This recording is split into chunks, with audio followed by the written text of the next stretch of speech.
C'est parti pour la nouvelle session des CIMI Gros Plan. Mesdames et messieurs, bienvenue à chacun et à tous sur les antennes des CIMI Mini Congo Télévision. On arrive en ce jour avec un autre invité. Ensemble avec lui, nous allons tourner tout autour du monde vert. Je ne suis pas seul. Chris Mukuna sera en co-animation avec Trésor Machikano, à qui j'ai dit bonjour. Bonjour Chris. Ça allait très bien? Très bien, merci encore à toi. Merci. Ok. Joseph Ilunga est un acteur du développement, initiateur et président de l'ONG Horizon Vert. C'est notre invité du jour. Bonsoir maître. Bonsoir, M. Chris. Comment vous allez? Ça va très bien. Merci de répondre à notre invitation. Merci bien de m'avoir invité également. Très bien. Déjà, nous ouvrons les portes de cette émission Gros Plan. Alors, vous êtes l'initiateur des Horizon Vert. Pourquoi Horizon Vert? Pourquoi Horizon Vert? Comme le nom l'indique, Horizon Vert, nous avons réfléchi ensemble avec les cofondateurs de cette ONG et nous nous sommes dit qu'il fallait donner une perspective à notre génération et aux générations futures. Okay. Et que cette perspective, pour que nous puissions la voir, nous devions prendre en compte certaines réalités et nous engager, puisque sans engagement, il n'y a pas de changement. Okay. S'il n'y a pas d'engagement, il ne faut pas attendre qu'il y ait un quelconque changement. Okay. Alors, nous pensons que le secteur dans lequel nous sommes engagés est un secteur qui va nous permettre d'avoir effectivement cette perspective d'avenir. Okay. C'est pour ça que nous avons appelé cette organisation Horizon Vert, pour dire que si nous voulons que notre avenir soit donc avec une perspective de bonheur, de prospérité, si nous voulons que nos actions de développement aient des bénéfices, non seulement pour nous, mais également pour les générations futures, voilà les responsabilités et les décisions que nous devions prendre pour que nous puissions nous assurer de cet horizon vert-là. Et c'est pour ça que nous sommes engagés dans le secteur environnemental, en étant convaincus que les actions que nous pouvons mener dans ce secteur-là sont de nature à assurer à nous-mêmes, ainsi qu'aux générations futures, un avenir qui soit vert et plein d'espoir. Très bien. Horizon Vert, agir pour le climat, la biodiversité et les communautés locales. Dites-nous, ça fait combien de temps que vous existez? Alors là, nous existons comme organisation depuis l'année dernière, okay. Mai 2022. Disons, on a une année et quelques mois. Et juste là, quelle est la note que vous pouvez donner à la structure depuis sa création? Non, nous ne pouvons pas nous donner nous-mêmes des notes, mais nous pouvons dire que depuis que nous existons, nous avons fait du chemin. Nous sommes sur terrain. Nous sommes sur terrain, donc en dehors de la ville de Kinshasa. Mais également ici à Kinshasa, nous avons pu mener quelques actions, participer à certains colloques. Et nous envisageons également une activité bientôt au mois de décembre. Et nous sommes proches des communautés locales déjà. Okay. Nous sommes engagés dans l'action en faveur de la biodiversité et du climat. Et nous pensons que c'est un voyage qui vient de commencer. Très bien. Et qui va se poursuivre pour que nous puissions atteindre ces objectifs-là. Vous vous êtes lancé dans le monde vert. Ouais. Comment avez-vous trouvé ce monde vert? Le terrain, comment il est? Le monde vert, c'est un monde qui suscite beaucoup d'intérêt, à juste titre. Puisque je crois depuis un certain temps, nous avons compris que nous n'avons qu'une seule planète. Nous n'avons qu'une seule terre. Nous avons compris que les actions que nous posons ont des conséquences à la fois là où vous êtes et parfois au-delà de là où vous êtes. Et que donc il y a cette interconnectivité. Nous avons compris cela. Le monde vert, je crois qu'il y a, comme tout monde, il y a des choses qui peuvent être faites pour qu'on puisse être davantage, peut-être plus préoccupé par les questions environnementales. Mais je crois qu'il y a une prise de conscience qui est peut-être encore au niveau de l'élite.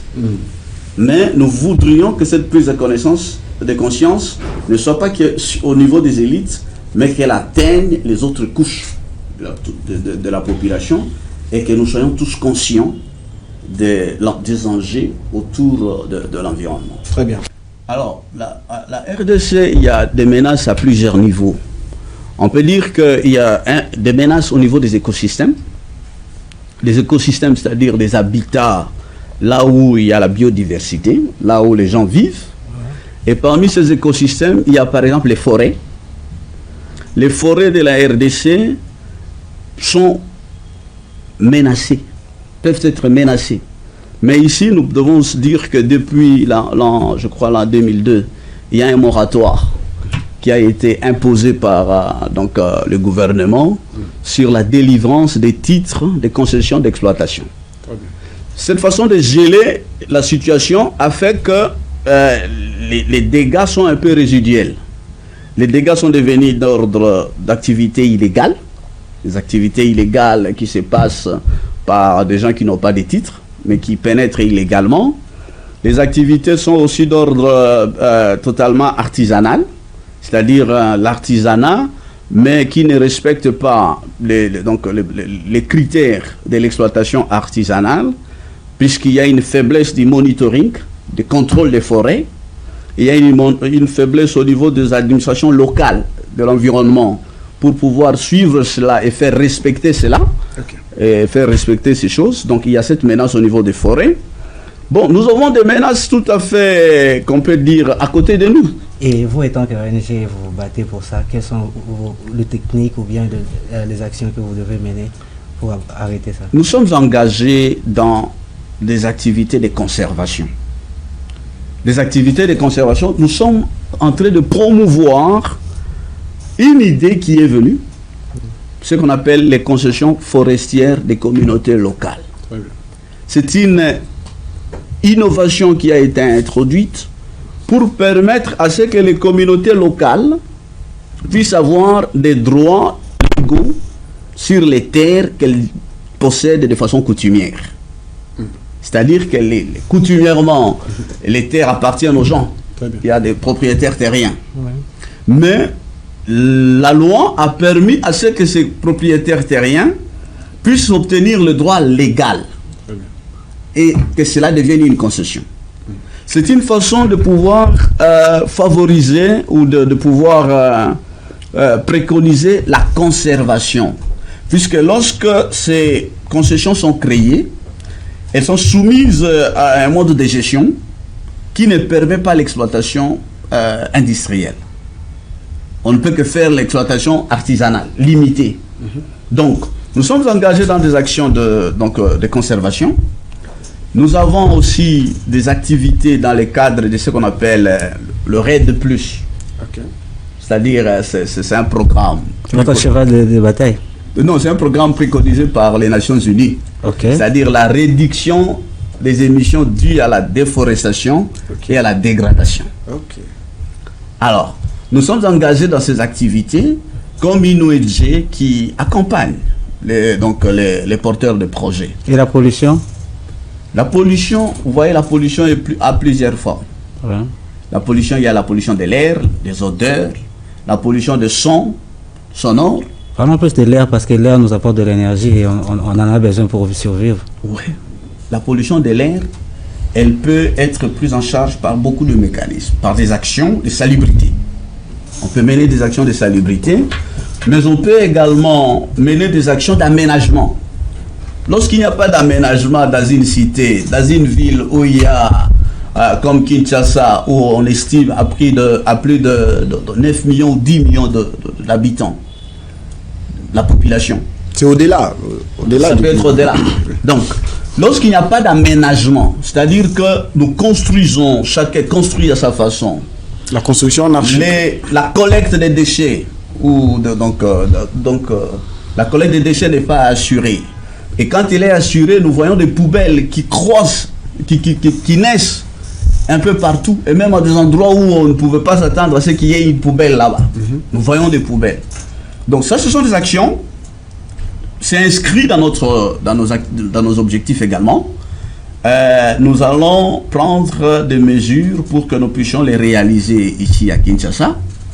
Mais présentement, nous sommes plus engagés dans des actions donc à côté des communautés locales. Qu'on se dise sincèrement, qu'est-ce que Horizon Vert apporte de plus à la population? Nous avons une approche. Voilà. C'est-à-dire, nous avons une approche, chacun a sa façon de voir les choses. Nous, notre approche, c'est quoi?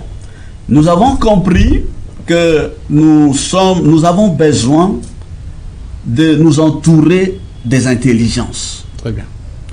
Que nous avons besoin de nous attirer des gens qui connaissent les choses.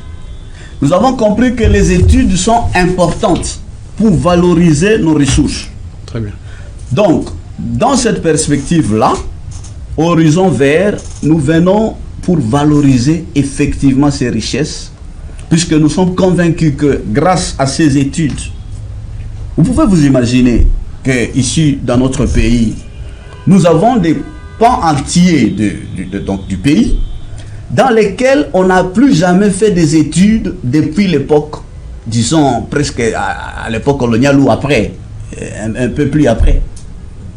Il n'y a pas une étude pour connaître les espèces, puisque nous parlons de la biodiversité. Très bien. La biodiversité, c'est-à-dire nous avons des espèces diverses.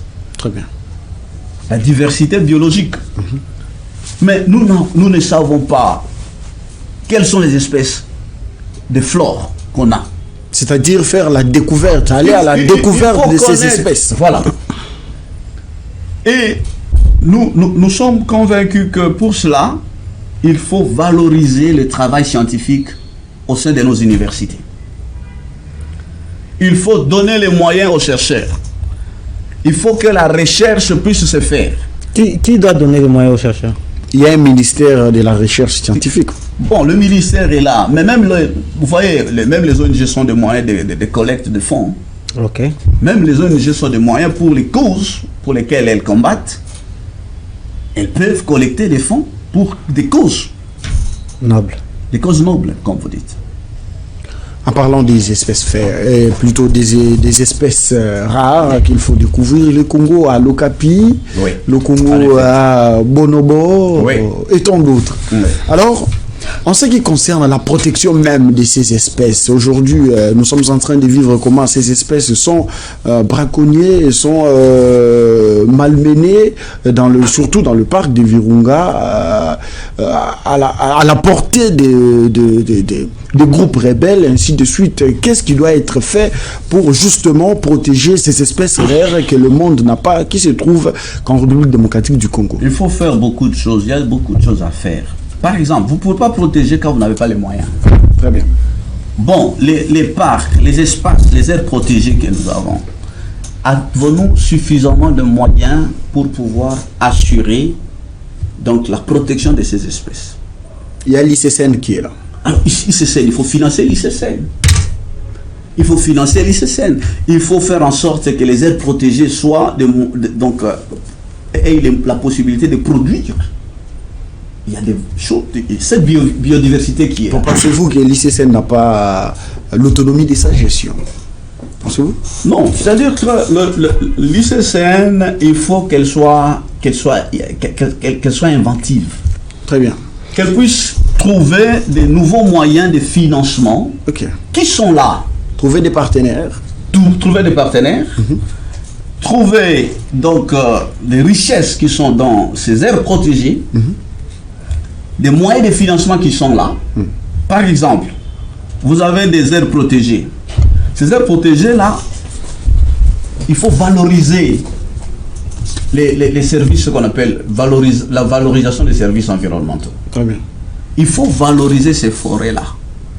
Il faut essayer de voir quelles sont les richesses que nous pouvons tirer de ces forêts en termes matériels, mais également en termes de pouvoir développer des activités d'écotourisme, l'écotourisme, pour que nous puissions faire en sorte que nous puissions attirer des moyens Mais justement, en parlant du tourisme en République démocratique du Congo, nous sommes restés un peu en arrière par rapport à d'autres pays. Le Congo, jusque-là, n'attire pas assez de touristes venir contempler le merveille qu'a la faune et la flore du Congo. Nous avons la flore, la forêt, la faune, tout y est en République démocratique du Congo. Qu'est-ce qu'il faut exactement pour que ces secteurs soient boostés, qu'on booste ces secteurs dans le sens d'attirer tout ce monde? Non, il faut dire que longtemps on a vendu le Congo comme un pays qui n'était pas fréquentable, comme un pays où les gens ne pouvaient pas vivre, puisqu'il y avait partout, il y avait l'insécurité, puisque partout il y avait des gens, donc il y avait les groupes rebelles, l'insécurité, voilà, ainsi de suite. Voilà, il y avait ces phénomènes qui étaient un peu partout. Mais la réalité, c'est que aujourd'hui, le Congo est vaste. Le Congo est vaste. Et il y a beaucoup d'endroits où nous pouvons développer l'écotourisme. Très bien. Nous avons des endroits, des espaces où nous pouvons développer les tourismes. Nous avons des sites. Il y a des sites merveilleux. J'ai vu des sites au Katanga, des belles chutes. Il y a des sites, même dans les Hauts-Touélé là-bas, j'ai vu des chutes vraiment extraordinaires. À Kisangani, il y a des chutes qui sont connues. Okay. Donc, ce sont des endroits dans lesquels nous devons investir. Mais nous devons aussi faire en sorte que nous puissions bien vendre notre pays. Très bien. L'image que le pays a, je crois que c'est beaucoup de choses à la fois, le tourisme. Ça mélange beaucoup de choses à la fois que nous devons faire pour que nous puissions relancer ces sites et faire en sorte que nous soyons capables d'attirer de nouveaux gens. Okay. Nous serons capables d'attirer de nouveaux gens. Quelle est la place de l'environnement dans notre budget annuel? Dans le budget annuel de notre pays, je vous dis que je vais regarder ce que représente l'environnement dans le budget national, mais je crois que l'environnement devait représenter beaucoup, puisqu'il y a beaucoup de fonds qui doivent venir pour concourir pour financer cet environnement. Nous avons des fonds sur le plan national, nous avons des fonds sur le plan international, donc je crois qu'il y a des financements qui sont prévus pour que nous puissions, pour que ça puisse concourir et à la prise en charge de notre environnement. Très bien. Merci beaucoup, mesdames et messieurs. Vous êtes en train de nous suivre. Nous sommes en direct sur Simi Mini Congo Télévision. Gros Plan arrive en ce jour avec une nouvelle session à la présentation de Chris Mukuna ensemble avec Trésor Machukano. Nous avons reçu en ce jour pour vous Joseph Ilunga, acteur du développement, initiateur et président de l'ONG Horizon Vert. Avec lui, nous sommes en train de tourner autour du monde vert, un monde intéressant que nous vous invitons en tout cas de découvrir, car il y a la forêt, il y a la savane, la brousse, la flore et tout ce qui va avec, surtout les espèces rares. Il faut voir la beauté des lokapis, il faut voir la beauté des bonobos, les gorilles des montagnes, ainsi de suite. Le Congo, un pays merveilleux. Mais comment faire pour justement protéger tout ce que nous avons comme richesse? Alors, nous allons parler du Grand Congo, notre pays appelé par ailleurs à travers différents colloques, sommets, conférences, ateliers, ainsi de suite, ateliers également à travers le monde. Les Congo appelé pays solution parce qu'il joue un rôle très efficace dans la protection de l'environnement avec son espace des forêts. Alors, aujourd'hui, la grande question reste celle-ci. Le Congo a-t-il un management pouvant réaliser ses rêves de pays solution? Le Congo est effectivement pays solution, comme vous le dites. Et le Congo a tous les atouts pour qu'il puisse tirer sa part dans cette affaire dans les enjeux autour de l'environnement. Okay. Mais vous me posez la question si nous avons un management qui nous permette de... Pouvant relever les défis. Vous voyez, la question du management, je peux dire que beaucoup de choses ont été faites autour de l'environnement. Très bien. Sur le plan national, vous dites? Sur le plan national. Je suis sur le plan national. Ok. Nous avons eu une loi relative qui porte les principes fondamentaux sur l'environnement. Ok. Puisque le management, la politique est impulsée par le moyen que l'État a pour essayer de faire bouger les choses, c'est d'abord la loi. Très bien. C'est le cadre légal. Si nous prenons le cadre légal, vous allez voir que beaucoup de choses ont été faites sur le plan du cadre légal du Congo. Nous avons eu la loi qui définit les principes fondamentaux sur l'environnement. À côté de cette loi, aujourd'hui, cette loi a été révisée pour intégrer certains aspects de l'environnement qui n'étaient pas intégrés à l'époque de cette loi. Ok. Notamment la question de crédit carbone. Très bien. Qui est en vogue et par rapport au couvert forestier que nous avons ici au Congo. À côté de cette, sur le plan normatif, il y a une loi sur la conservation de la nature. Très bien. Cette loi, elle existe, elle est là. À côté de cette loi encore, il y a plusieurs textes réglementaires.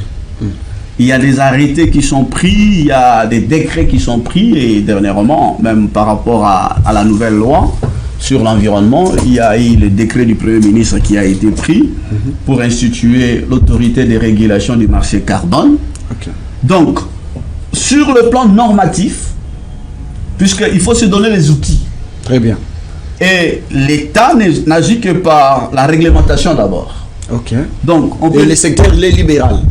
Le secteur est ouvert aujourd'hui. Très bien. Le secteur est ouvert. Donc, sur le plan de la réglementation, il y a effectivement un effort normatif fourni par les autorités. Fourni par les différentes autorités qui sont passées. C'est de façon vraiment continue pour que l'environnement, nous puissions pouvoir valoriser cet environnement. Très bien. Il y a aujourd'hui ce qu'on appelle le droit pénal environnemental. Il y a des infractions pour certaines violations des règles environnementales. Ça, c'est d'une part. Ça, c'est la première chaîne.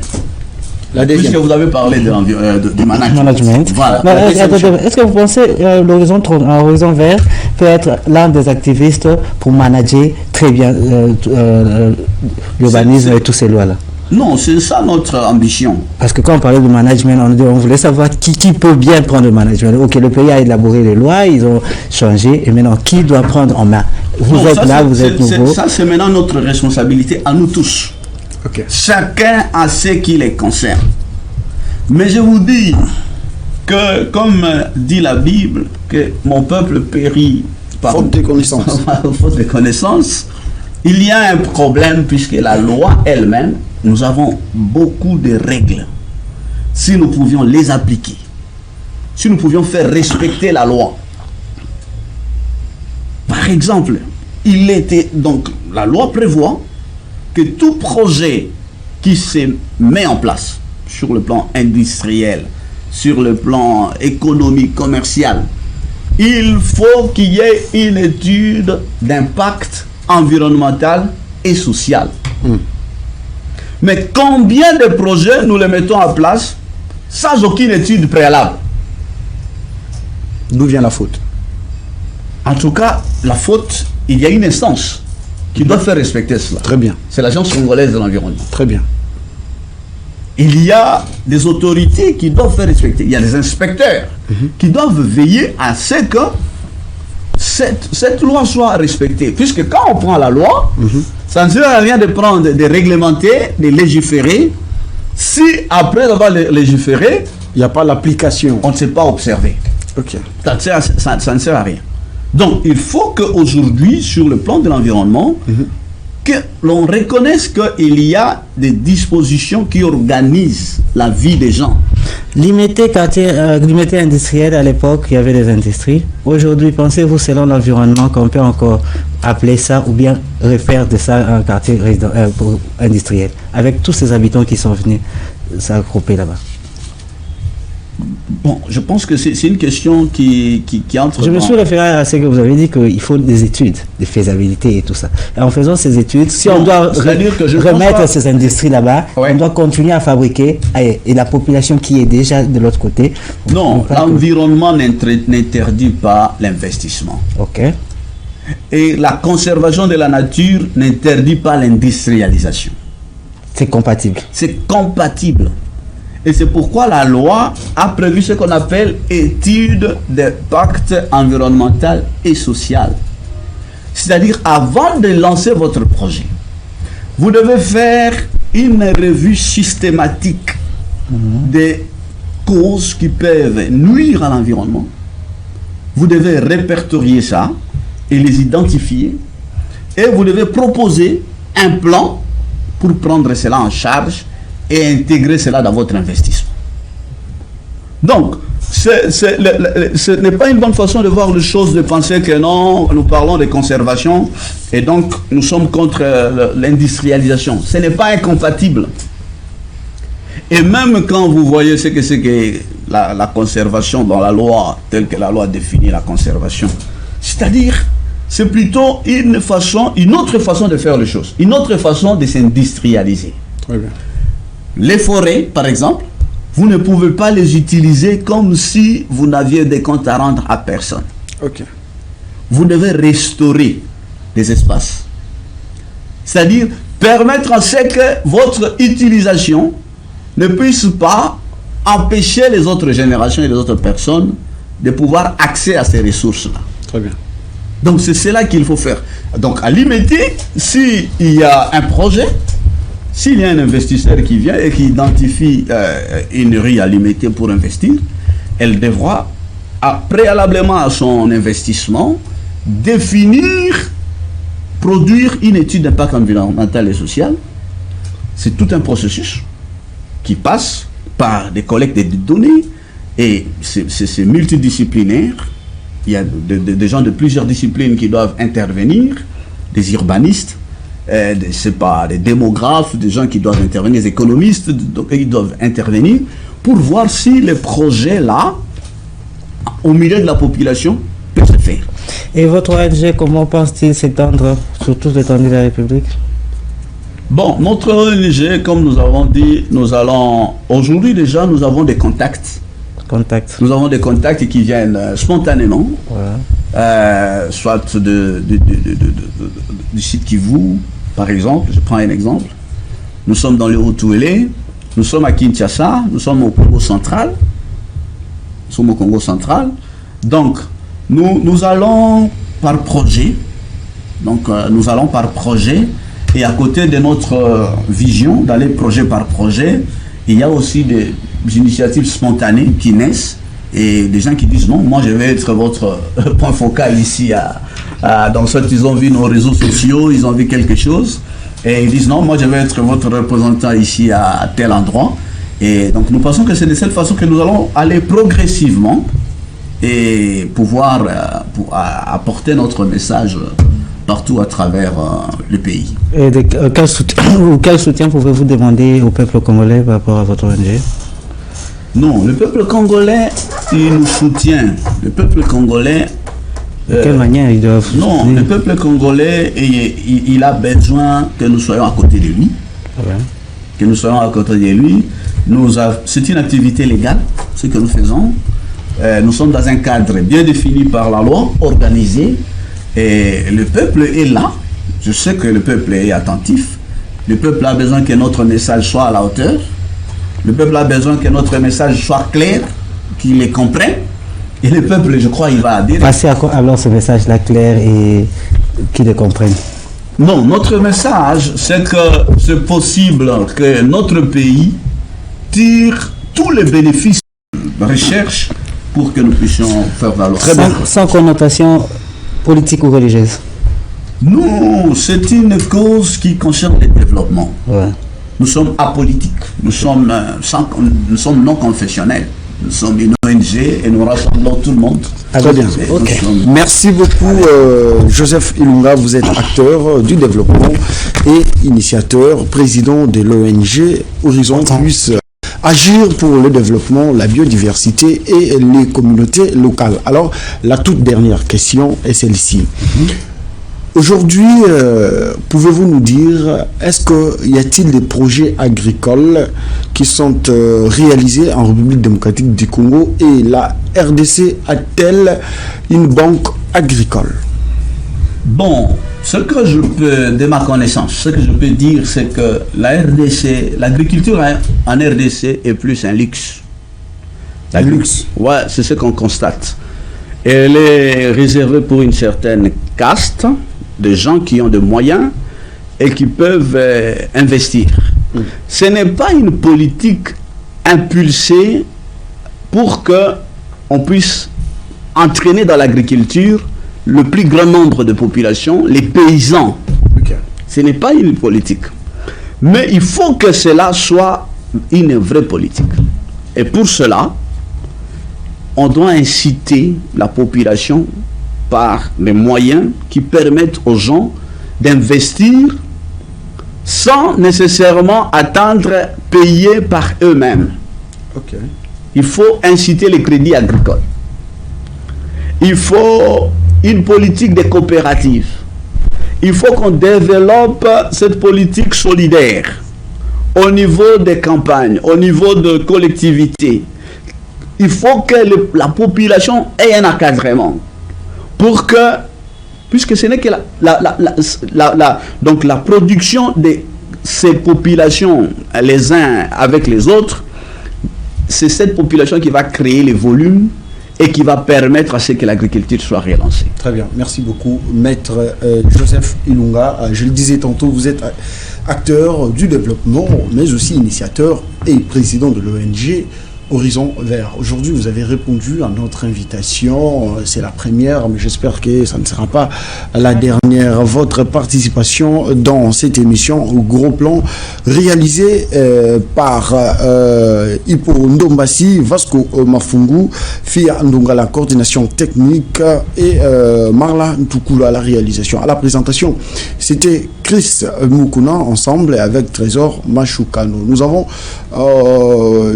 parler ici de ces mondes verts, un monde très intéressant, un monde que nous vous invitons, mesdames et messieurs, de venir découvrir, car ici, il y a plein de bonnes choses. Le Congo, le pays, solution pour l'avenir. Sinon, restez en compagnie de notre programme. À la prochaine.